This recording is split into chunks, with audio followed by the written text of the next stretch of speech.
तो एक बार फिर से आप सभी का स्वागत है मिनी अटेम्प्ट ई क्लासेस चैनल पर। जैसा कि आप जानते हैं, मैं आप सभी के लिए इम्पोर्टेंट लेक्चर्स जो स्टूडेंट नीट की तैयारी कर रहे हैं, नर्सिंग के किसी कॉम्पिटिटिव एग्जाम की तैयारी कर रहे हैं, नर्सिंग का कोई कोर्स कर रहे हैं या मेडिकल का कोई कोर्स कर रहे हैं, उन सभी के लिए इम्पोर्टेंट लेक्चर्स लेकर के आता हूँ।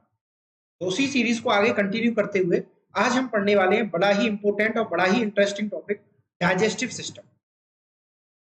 तो डाइजेस्टिव सिस्टम में सबसे पहले डाइजेशन पढ़ा जाता है। डाइजेस्टिव सिस्टम में सबसे पहले क्या है?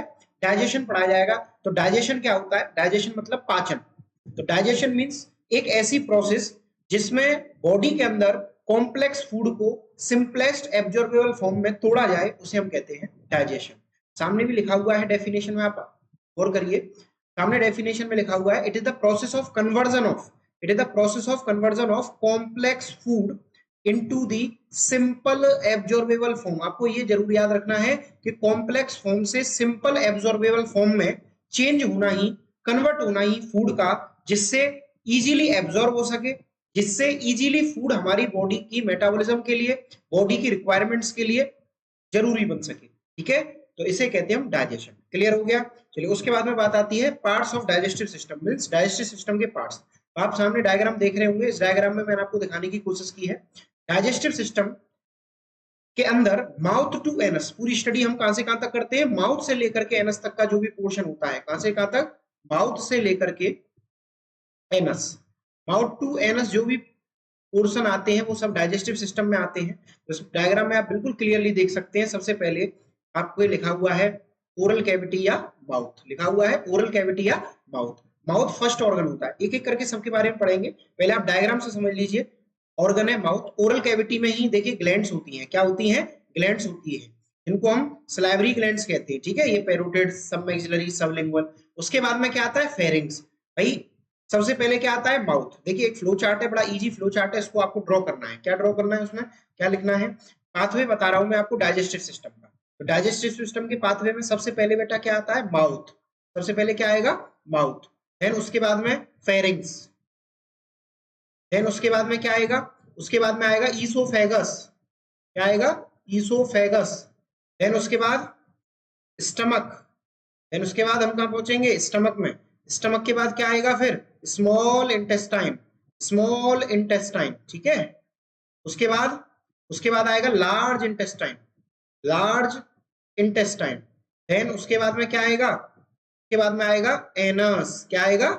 एनस। तो माउथ टू एनस, माउथ से लेकर के एनस तक का जो कंप्लीट पाथवे होता है उसे हम एलिमेंट्री कैनाल या डाइजेस्टिव ट्रैक के नाम से जानते हैं। क्लियर हो गया? अब इस एक बार डायग्राम में भी देख लीजिए। डायग्राम में भी देखिए, ये क्या है? ईसोफेगस। ये क्या है? ईसोफेगस। उसके बाद में अगला ऑर्गन क्या है? स्टमक। अगला ऑर्गन क्या है? स्टमक। उसके बाद नेक्स्ट आता है आपका स्मॉल इंटेस्टाइन। तो स्मॉल इंटेस्टाइन के अलग अलग पोर्शन इसमें डायरेक्टली दिखाए गए हैं। जो अंदर लार्ज इंटेस्टाइन चारों तरफ से है, उसके बीच में जो स्ट्रक्चर है, स्मॉल इंटेस्टाइन को स्मॉल बोला जाता है, लेकिन लंबाई में अगर हम देखें, लंबाई के एस्पेक्ट से देखें, लेंथ के एस्पेक्ट से देखें, तो स्मॉल इंटेस्टाइन की लंबाई ज्यादा होती है। ठीक है, तो ये जो स्ट्रक्चर आपको बीच में दिखाई दे रही है, ये जो स्ट्रक्चर आपको बीच में दिखाई दे रही है, इसे हम क्या कहते हैं? स्मॉल इंटेस्टाइन कहते हैं। और जो साइड में स्ट्रक्चर है, इसे हम लार्ज इंटेस्टाइन के नाम से जानते हैं। जो साइड में स्ट्रक्चर है उसे हम क्या कहते हैं? Large intestine. और लास्ट में आता है एनस। क्लियर हो गया? ये था डाइजेस्टिव पाथवे। देखिए, आपको कॉम्पिटिटिव एग्जाम में तैयारी के लिए बहुत सारे एमसीक्यू बेस्ड क्वेश्चन वीडियोस आपको मिल जाएंगे, लेकिन मेरा सीधा सीधा मोटो ये है कि मेरे लेक्चर से दो बच्चों को फायदा हो। पहला, जो नर्सिंग के कंपटीशन की तैयारी कर रहे हैं। दूसरा, जो नर्सिंग का कोर्स कर रहे हैं। ठीक है, ऑब्जेक्टिव वीडियोस आपको बहुत मिल जाएंगी, ऑब्जेक्टिव लेक्चर आपको बहुत मिल जाएंगे, लेकिन सब्जेक्टिव डेटा आपको बहुत कम मिलेगा या ना के बराबर मिलेगा नर्सिंग के अंदर। मिनी अटेम्प्ट पर मैं आपके लिए ये विशेष कोशिश कर रहा हूं कि आपको सब्जेक्टिव डेटा भी दिया जाए, जिससे आप अपने रिटन एग्जाम में भी पास हो सके। ठीक है, नर्सिंग कॉम्पिटिटिव एग्जाम के लिए बच्चा जब ही तैयारी करता है जब उसका फंडामेंटल या बेसिक क्लियर होगा। क्या क्लियर होगा? बेसिक क्लियर होगा। उससे पहले वो कंपटीशन को फाइट ही नहीं कर सकता। तो कंपटीशन को फाइट करने के लिए उसके पास में सब्जेक्टिव डेटा होना चाहिए, उसके पास में पूरी की पूरी डिटेल होनी चाहिए टॉपिक के बारे में। अगर डिटेल नहीं होगी तो मामला गड़बड़ हो जाएगा। समझ रहे हैं आप? एक कॉम्पिटिटिव एग्जाम के क्वेश्चन को आप सॉल्व कर लेंगे, 10 कर लेंगे, 100 कर लेंगे, कोई फर्क नहीं पड़ेगा। क्या होगा, आप पेपर में जैसे ही बैठेंगे तो हो सकता है 100 में से 1 या 2 क्वेश्चन आपके एग्जाम में आए, तो उससे तो आपका सिलेक्शन नहीं होने वाला।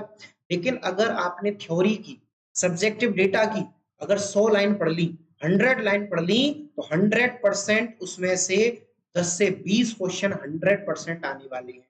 ठीक है, तो सब्जेक्टिव डेटा की ये वैल्यू है, मतलब ये समझिए 10 गुना, 20 गुना, 100 गुना ज्यादा आपके लिए बेनिफिशियल होने वाला। ठीक है, चलिए अब आगे बढ़ते हैं हम। सबसे पहला आता है ऑर्गन ओरल कैविटी।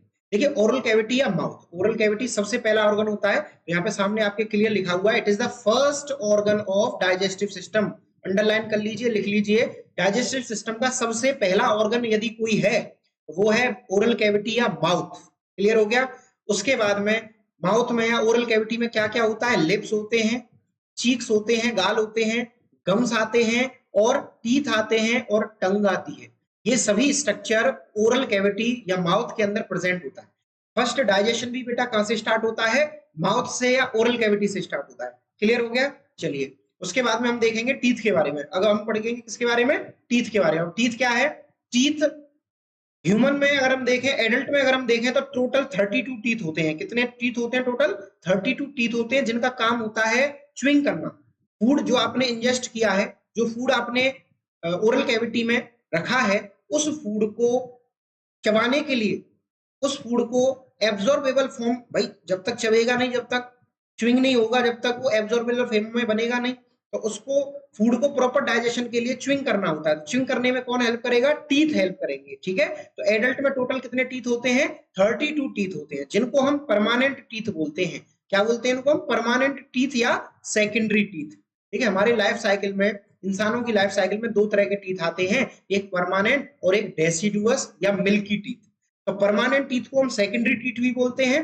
32 इनका नंबर होता है। अगर हम चाइल्ड में देखें, यानी अप टू 6 मंथ, यानी लगभग 6 महीने तक के बच्चे के अंदर जो टीथ होते हैं वो 20 होते हैं। तो लिख लीजिए, ये आपको लिखना है क्या, कि एडल्ट के अंदर 32 टीथ थे, लेकिन बच्चे के अंदर अगर आपसे क्वेश्चन पूछा जाएगा, 6 मंथ तक के बच्चे से आपसे क्वेश्चन पूछा जाएगा, तो 20 टीथ होते हैं। कितने टीथ होते हैं बेटा, 20 टीथ होते हैं, जिनको हम मिल्की टीथ या डेसिडुअस टीथ के नाम से जानते हैं। किस नाम से जानते हैं, मिल्की टीथ या डेसिडुअस टीथ के नाम से। क्लियर हो गया, जिनको हम दूध के दांत भी आम भाषा में कह सकते हैं। चलिए उसके बाद में आप बात करेंगे टाइप्स ऑफ टीथ की, यानी टीथ के अलग अलग प्रकार होते हैं। अलग अलग प्रकार के टीथ हमारे बॉडी में या हमारी ओरल कैविटी में पाए जाते हैं। तो लगभग 4 प्रकार के टीथ हैं। टोटल कितने प्रकार के हैं, 4 टाइप्स के। 4 टाइप्स के टीथ होते हैं, जिनमें सबसे पहला टाइप है इंसीजर। सबसे पहला टाइप कौन सा है, इंसीजर। इंसीजर टीथ कैसे होते हैं, ये होते हैं फ्लैट, और टोटल कितने होते हैं, 8। कितने होते हैं, ये 8 होते हैं। दूसरे नंबर पे आते हैं कैनाइंस। दूसरे नंबर के टीथ कौन से होते हैं, कैनाइंस। ये होते हैं बेटा शार्प। ये कैसे होते हैं, शार्प टीथ होते हैं, और 4 होते हैं इनके नंबर, 4 नंबर होते हैं ना, 4 होते हैं टोटल। उसके बाद प्रीमोलर्स, अगले टीथ का टाइप क्या है बेटा, प्रीमोलर्स। प्रीमोलर्स कितने होते हैं, ये 8 होते हैं, ये संख्या में 8 होते हैं, और ये परमानेंट, याद रखना ये पॉइंट इंपोर्टेंट है, अंडरलाइन कर लीजिए, it is only present in permanent dentition. मतलब परमानेंट डेंटेशन के अंदर ही ये प्रेजेंट होते हैं। ठीक है, चलिए उसके बाद में अगला टाइप कौन सा है, अगला है मोलर टीथ। अगला कौन से टीथ हैं, मोलर टीथ। मोलर टीथ कौन से होते हैं, जो 12 होते हैं। कितने होते हैं मोलर टीथ, 12 होते हैं, और ये लार्ज और स्ट्रॉन्ग टीथ होते हैं, जो हेल्प करते हैं फूड की ग्राइंडिंग में। किसमें हेल्प करते हैं, फूड की ग्राइंडिंग में। आप नीचे डायग्राम में मैंने आपको दिखाने की कोशिश की है, आप डायग्राम में देख सकते हैं। ये सामने वाले जो दांत है इनको हम बोलते हैं कैनाइंस। इनको हम क्या बोलते हैं, कैनाइंस। उसके बाद ये प्रीमोलर, उसके बाद अगले इंसीजर, उससे अगला मोलर्स। ठीक है, ये आपके 4 टाइप्स के टीथ टोटल ओरल कैविटी में ये पाए जाते हैं। अब देखिए सबसे इंपोर्टेंट जिस पर क्वेश्चन भी आता है, डेंटल फॉर्मूला। सबको पता होना चाहिए डेंटल फॉर्मूला क्या होता है। तो देखिए डेंटल फॉर्मूला होता है इन एडल्ट, अगर हम एडल्ट में देखें, एडल्ट और बच्चों में अलग अलग होता है। तो इन एडल्ट, एडल्ट में अगर हम देखें, एडल्ट के अंदर होता है 2123 अपॉन 2123 इंटू 2 इक्वल्स टू 32। इसमें आपको मैथ नहीं लगानी है। 2123 अपॉन 2123 इंटू 2 इक्वल टू 32। कैसे देखेंगे, ऊपर आप डायग्राम में देखिए, सीधा सीधा इस डायग्राम को अगर हम हाफ कर दें, इस डायग्राम को अगर क्या कर दें, हाफ कर दें, तो अपनी ओरल कैविटी टोटल, और इसको फिर ऊपर से भी हम बांट दें तो टोटल कैविटी टोटल कितने भागों में बट गई, 4 हिस्सों में। कितने हिस्सों में बट गई, 4 हिस्सों में। कौन कौन से, एक हिस्सा तो ये हो गया, दूसरा हिस्सा ये हो गया, तीसरा हिस्सा ये हो गया, और चौथा एरिया या चौथा हिस्सा ये हो गया। 4 हिस्सों में बट गई। अब देखते हैं, दोबारा से डेंटल फॉर्मूला पे आते हैं। तो देखिए डेंटल फॉर्मूला क्या कह रहा है, 21 23 अपॉन 21 23 इंटू 2 32। तो समझिए कैसे, 21 23 यानी जिसमें 4 तरह के टीथ थे, इंसीजर, कैनाइन, प्रीमोलर और मोलर। तो जो इंसीजर होते हैं टोटल कितने होते हैं, 8। कैसे होंगे, तो देखो सबसे पहले 2 पे, जो 2 1 2 3 में 2 है वो क्या है, इंसीजर है। कौन से टीथ है ये, इंसीजर। तो इसको हम देखते हैं, देखो 2 एक तरफ, ये 1/4 टीथ लिख रहे हैं, कितने लिख रहे हैं, 1/4। तो 2 इंसीजर यहाँ, 2 इंसीजर नीचे, भाई 2 अपर जॉ में, 2 लोअर जॉ में, इसका इनटू आप 2 से कर दीजिए। तो 2 ऊपर के 2 नीचे के, तो कितने हो गए, 4। 4 का मल्टीप्लीकेशन जैसे आप 2 में करोगे तो कितना आ जाएगा, 8। तो इंसीजर टीथ कितने होते हैं बेटा, टोटल 8 होते हैं। ध्यान रखिएगा, क्योंकि इस समय यहाँ पर जो लिखा हुआ है, ये जो इतना एरिया जो लिखा हुआ है टीथ का, ये है आपका ओनली अपर टीथ का आधा हिस्सा, अपर टीथ का भी क्या, आधा हिस्सा, और ये नीचे लोअर टीथ का आधा हिस्सा लिखा हुआ है। अगर इन दोनों को जोड़ दें, इन दोनों को जोड़ दें और 2 से मल्टीप्लाई कर दें तो आपके टीथ बराबर निकल के आ जाएंगे। ठीक है, उसके बाद में कैनाइन की बात आती है, तो कैनाइन होते हैं टोटल 4। ये 1 जो लिखा हुआ है ये क्या है, कैनाइन है भाई, आधे हैं, तो 1 और 1 2, 2 का मल्टीप्लाई 2 में करोगे तो टोटल कितने आ जाएंगे, 4। उसके बाद में फिर अगला 2 क्या दिखा रहा है हमें, प्रीमोलर। अगला टूथ का टाइप क्या है, प्रीमोलर। तो प्रीमोलर भी कितने होंगे, 8 होंगे। प्रीमोलर भी कितने होंगे, 8 होंगे। 2 इधर 2 इधर इंटू 2 इक्वल टू 8।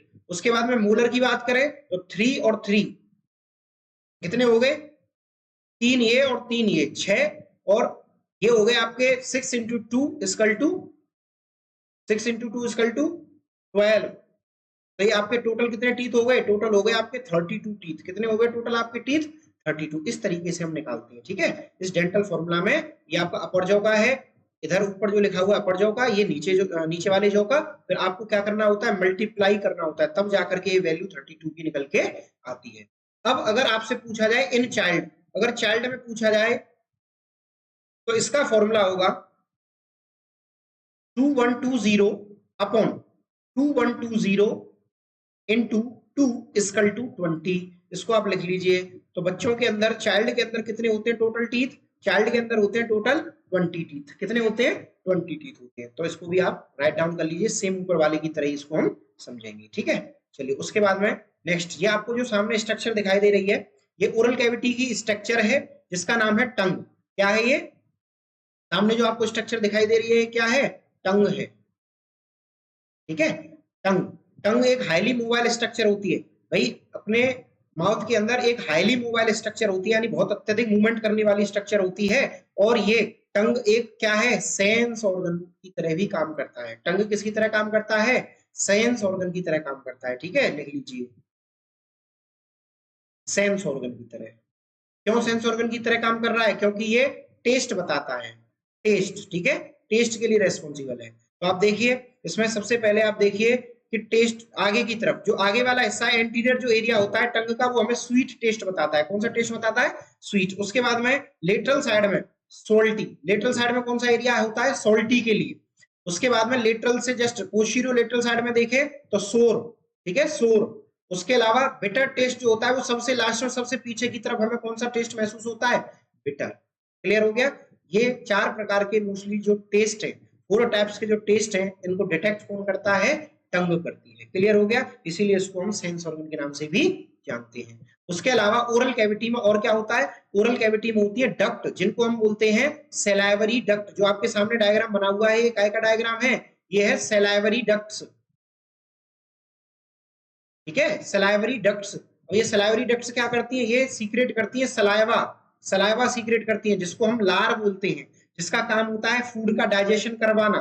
ठीक है, इसके अंदर लाइसोजाइम भी होता है, जिससे फूड के साथ में जो बैक्टीरिया इनहेल करें या फूड के साथ में जो बैक्टीरिया आपने इंजेस्ट किए हैं उनको भी ये कुछ हद तक मारने की कोशिश करता है। तो देखिए इसमें आपको जो ये वाली जो डक्ट दिख रही है, ये जो लार्जेस्ट डक्ट आपको दिख रही है, लार्ज जो डक्ट दिख रही है ये वाली, इसका नाम है पेरोटिड। क्या नाम है इसका, पेरोटिड। ये वाली जो डक्ट है इसका नाम क्या है, पेरोटिड, लिख लीजिए। उसके बाद में सेकंड नंबर की जो डक्ट है वो कौन सी है, सब मैंडिबुलर।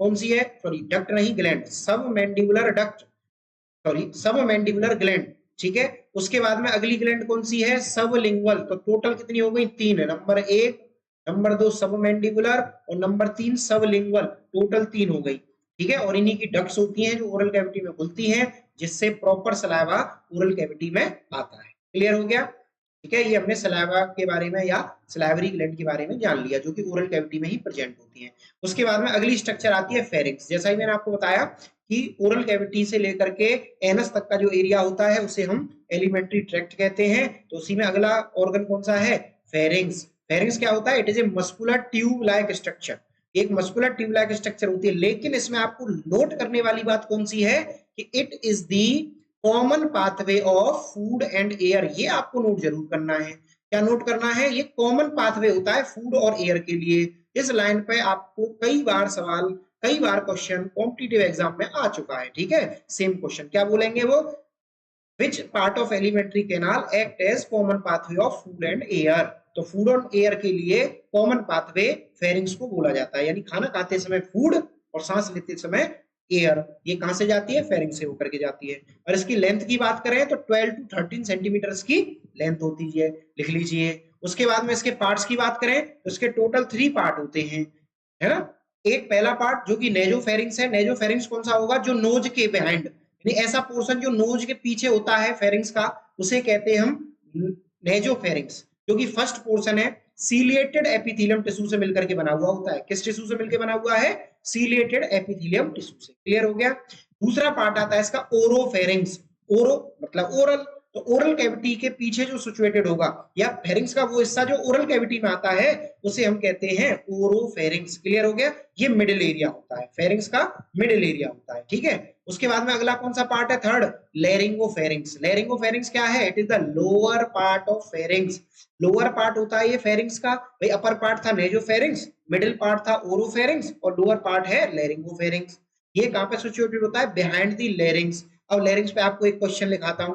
जो लैरिंग्स है ना, लैरिंग्स को हम क्या बोलते हैं, वॉइस बॉक्स। क्या बोलते हैं, वॉइस बॉक्स के नाम से जानते हैं, ध्यान रखिएगा। लैरिंग्स को हम वॉइस बॉक्स के नाम से भी जानते हैं, ठीक है। चलिए उसके बाद में नेक्स्ट ईसोफेगस। ईसोफेगस क्या होता है, ये इसको हम फूड पाइप के नाम से भी जानते हैं। और ईसोफेगस एक नैरो पार्ट होता है एलिमेंट्री कैनाल का, ठीक है। और ये एक्सटेंड होता है lower end of pharynx, lower end of pharynx to stomach, lower end of pharynx to stomach.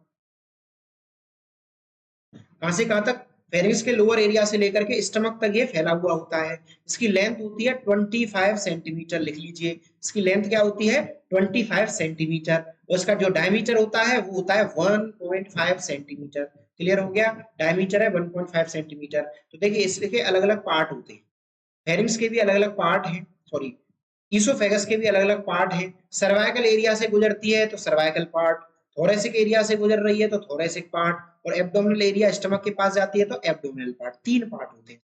कौन कौन से, नंबर एक पे आता है आपका सर्वाइकल पार्ट, दूसरे नंबर का है आपका थोरेसिक पार्ट और तीसरा पार्ट है एब्डोमिनल। क्लियर हो गया, ये इसके तीन पार्ट हैं, ठीक है। उसके बाद में आता है अगला पार्ट स्टमक। ध्यान से सुनिएगा, स्टमक, स्टमक क्या है, it is the most dilated part of elementary tract. सीधा सीधा क्वेश्चन आता है इनसे, सीधा सीधा क्वेश्चन पूछेंगे कि एलिमेंट्री ट्रैक्ट का मोस्ट डायलेटेड पार्ट कौन सा होगा, तो स्टमक होगा, ठीक है। ये एक्सटेंड कहां से कहां तक होता है, कार्डियक एंड से लेकर के पाइलोरिक एंड तक। ये दोनों ही पार्ट काय के हैं, स्टमक के। आगे देखेंगे हम, आगे डायग्राम में पढ़ेंगे।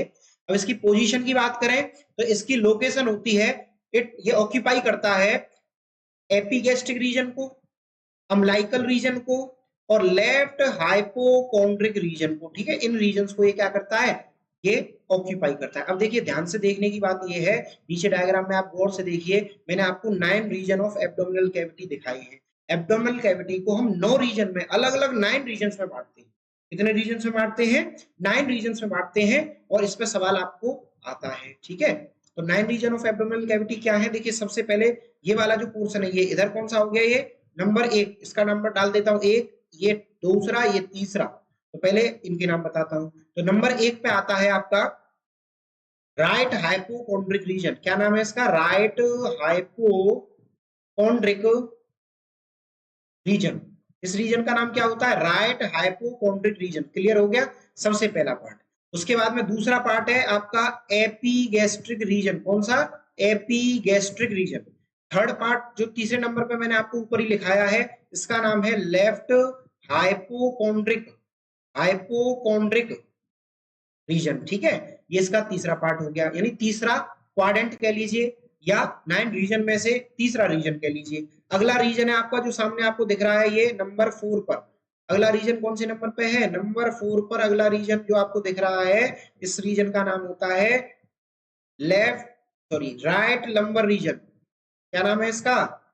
Right lumbar lumbar region. उसके बाद नंबर 5 पे जो रीजन है, नंबर 5 पे जो रीजन है, इस रीजन का नाम होता है अम्बिलाइकल रीजन। इस रीजन का नाम क्या है? अम्बिलाइकल अम्बिलाइकल रीजन। उसके बाद में नंबर 6 पे कौन सा रीजन आता है? नंबर 6 पे आ रहा है left left lumbar reason left lumbar reason. उसके बाद में 7th नंबर पे आएगा अगला रीजन राइट इलियक फोसा। क्या नाम है इसका रीजन का? राइट इलियक रीजन या इलियक फोसा। ठीक है, राइट इलियक रीजन या इलियक फोसा। उसके बाद में अगला रीजन है आपके 8th नंबर पे, अगला रीजन आता है 8th नंबर पे, इसका नाम होता है hypogastric region. Hypogastric hypogastric region. और 9th नंबर पे आता है left left iliac left iliac region. कौन सा आता है? Left iliac region. ठीक है, इलियक फोसा। क्लियर हो गया? देखिए ये 9 रीजन थे एब्डोमिनल कैविटी को, जो सबको पता होना चाहिए। आपको सिंपली एक साइड के आप याद कर लीजिए, दूसरी साइड के ऑटोमेटिकली याद हो जाएंगे। फटाफट से इसको दोबारा बता देता हूं। Right hypochondriac region, epigastric region, left hypochondriac region, right lumbar region, umbilical region, left lumbar region, right iliac fossa, hypogastric region और लेफ्ट इलियक फोसा। ये होते हैं 9 रीजन एब्डोमिनल कैविटी के, जिसमें से एपिगैस्ट्रिक को जिसमें से एपिगैस्ट्रिक रीजन को, अम्बिलाइकल रीजन को और लेफ्ट हाइपोकॉन्ड्रिक रीजन, इन तीन रीजन को ऑक्यूपाई करता है स्टमक। इन 3 रीजन को कौन ऑक्यूपाई करता है? स्टमक ऑक्यूपाई करता है। ये मैंने आपको रीजन नीचे लिख करके बता दिए हैं। नीचे आप डायग्राम में भी देख सकते हैं। देखो ये वाला जो पोर्शन है, देखो ये इधर जो पोर्शन है, ये क्या है? स्टमक है। तो आप गौर से एक अंदाजा भी लगा सकते हैं, एक इजीली देख सकते हैं, ये 3 रीजन को ऑक्यूपाई करता है। क्लियर हो गया? चलिए उसके बाद में आगे बढ़ते हैं हम इसकी शेप पे। इसकी शेप पे सवाल आता है तो इसकी शेप होती है जे शेप। इसकी शेप क्या है? जे शेप। इंग्लिश के लेटर जे की तरह। लेंथ होती है इसकी 25। आपने गौर किया अभी 25 मैंने किसकी लेंथ बताई थी? ईसोफेगस की। तो इसकी और ईसोफेगस दोनों की लेंथ बराबर होती है। ठीक है, उसके बाद में कैपेसिटी, अगर न्यू बॉर्न की कैपेसिटी पूछी जाएगी तो 30 ml। न्यू बॉर्न की कैपेसिटी कितनी होती है? 30 ml। अगर एडल्ट में पूछे तो 2 to 3 लीटर। एडल्ट की कैपेसिटी कितनी होती है? 2 से लेकर के 3 लीटर की कैपेसिटी होती है। क्लियर हो गया? चलिए उसके बाद में आते हैं इसके पार्ट्स पर। ठीक है, इसके बाद में आते हैं इसके पार्ट्स पर। Parts of stomach. तो स्टमक के टोटल कितने पार्ट होते हैं? टोटल 4 पार्ट होते हैं। नंबर 1 पर आता है कार्डियक पोर्शन, दूसरे पे आता है फंडस, तीसरे पे आता है बॉडी और चौथे पे आता है पाइलोरस। देखिए पाइलोरस जो पोर्शन है ना, इसको 2 पार्ट में आगे फर्दर डिवाइड करते हैं हम। एक पाइलोरस एंट्रम, पाइलोरिक एंट्रम, और अगला पार्ट है पाइलोरिक पाइलोरिक कैनाल। ठीक है, ये 2 पार्ट इसके अलग से हैं, यानी 2 पार्ट में ये डिवीजन होता है, इसका डिवाइड होता है पाइलोरिक पार्ट, पाइलोरिक एंट्रम और पाइलोरिक कैनाल। क्लियर हो गया? देखिए वीडियो को बिल्कुल एंड तक देखिएगा, जब सारी चीजें आपको समझ में आएंगी। और इंपोर्टेंट चैप्टर है, इंपोर्टेंट हमेशा डाइजेस्टिव सिस्टम में से 100% एक सवाल आना तय है कॉम्पिटिटिव एग्जाम में। और अगर कोई बच्चा नर्सिंग की तैयारी कर रहा है, नर्सिंग का कोई कोर्स कर रहा है, मेडिकल का कोई कोर्स कर रहा है, तो उसके एग्जाम में तो 100% 5 से 10 नंबर का शॉर्ट या लॉन्ग क्वेश्चन बनेगा।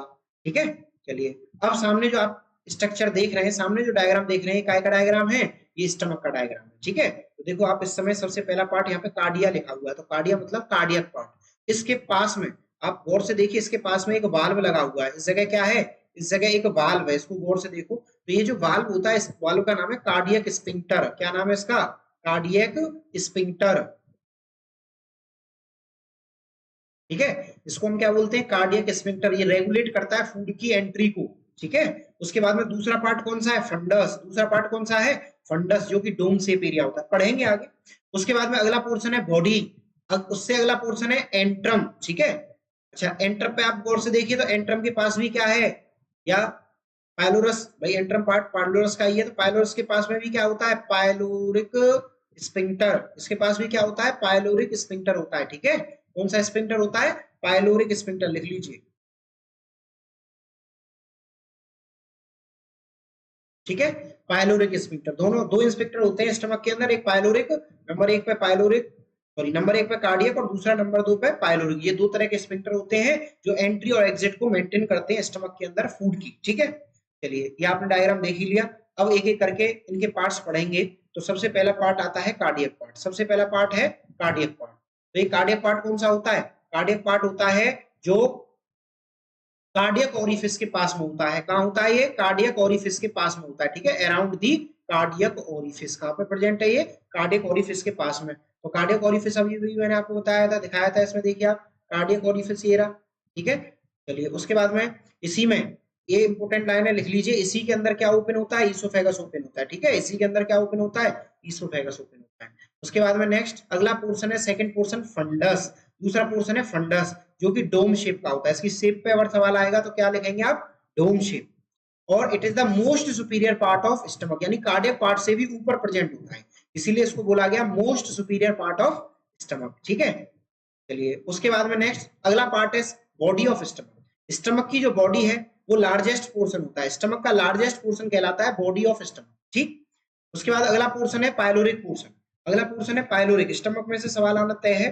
तो पाइलोरिक पोर्शन अगला पोर्शन है, it is the terminal part of stomach, मतलब लास्ट पार्ट होता है, टर्मिनल पार्ट होता है स्टमक का। क्लियर हो गया यहाँ तक। चलिए उसके बाद टू पार्ट के नाम कौन कौन से हैं, नंबर एक पे आता है पाइलोरिक एंट्रम और नंबर टू पे आता है पाइलोरस कैनाल। ठीक है, ये दोनों पार्ट मैंने आपको ऊपर लिखाए थे। अब बात आती है कर्वेचर्स की। तो स्टमक के अंदर कर्वेचर, कर्वेचर का मतलब मूड हो सकते हैं। एक छोटा सा डायग्राम बनाने की कोशिश फिर से करता हूँ स्टमक का। तो स्टमक में अगर हम देखें तो स्टमक दो जगह से मुड़ा हुआ है, एक तो यहाँ से लेकर के यहाँ तक और एक यहाँ से लेकर के यहाँ तक। तो इन मोड़ को या इन घुमावों को हम क्या कहते हैं, कर्वेचर। क्या बोलते हैं, कर्वेचर। तो आप गौर से देखिए, ये वाला जो कर्वेचर है लार्ज है, बड़ा है, तो इसलिए हम बोलते हैं इसको ग्रेटर कर्वेचर। क्या बोलते हैं, ग्रेटर कर्वेचर। ठीक है, शॉर्ट में लिख देता हूं। और ये कौन सा होगा, ये छोटा है, इसलिए लेसर कर्वेचर। क्या बोलेंगे इसको, लेसर कर्वेचर। तो दो है, लेसर और ग्रेटर। क्लियर हो गया। तो पहले देखते हैं lesser curvature. It gave attachment to the, it gave attachment to the, ये क्या करता है, हमें अटैचमेंट देता है। It give attachment to the double fold of peritoneal, या पेरिटोनियम के डबल फोल्ड्स का ये हमें क्या देता है, अटैचमेंट देता है, जिसको हम बोलते हैं लेसर ओमेंटम। ठीक है, इसे हम क्या बोलते हैं, लेसर ओमेंटम के नाम से जानते हैं। ठीक है, ओमेंटम को हम पुलिसमैन ऑफ एब्डोमिनल कैविटी बोलते हैं, लिख लीजिए। ओमेंटम को हम क्या बोलते हैं, पुलिसमैन ऑफ एब्डोमिनल कैविटी। ठीक है, एब्डोमिनल कैविटी का पुलिसमैन बोला जाता है, क्योंकि ये प्रोटेक्ट करता है एब्डोमिनल कैविटी को। ठीक है, उसके बाद में नेक्स्ट आता है ग्रेटर कर्वेचर। अगला पार्ट कौन सा है, ग्रेटर कर्वेचर। ग्रेटर कर्वेचर कौन सा था, जो लार्ज पार्ट था। ठीक है, तो ये किसको अटैचमेंट कराता है, ये ग्रेटर मोमेंटम को अटैच कराता है। ये भी किसका फोल्ड है, पेरिटोनियम का। पेरिटोनियम क्या है, एक सीरस मेम्ब्रेन है, ध्यान रखिएगा। पेरिटोनियम क्या है, पेरिटोनियम एक सीरस मेम्ब्रेन है। कैसी मेम्ब्रेन है, सीरस मेम्ब्रेन है, जो फ्लूइड सीक्रेट करती है, जिसका नाम है पेरिटोनियल फ्लूइड, पेरिटोनियल फ्लूइड। ठीक है, सीरस मेम्ब्रेन जितनी भी होंगी सब फ्लूइड सीक्रेटिंग मेम्ब्रेन होती हैं, ये पेरिटोनियल फ्लूइड निकालती हैं। ठीक है, चलिए उसके बाद में अब बात करते हैं रिलेशंस ऑफ स्टमक। स्टमक के रिलेशंस को पढ़ेंगे।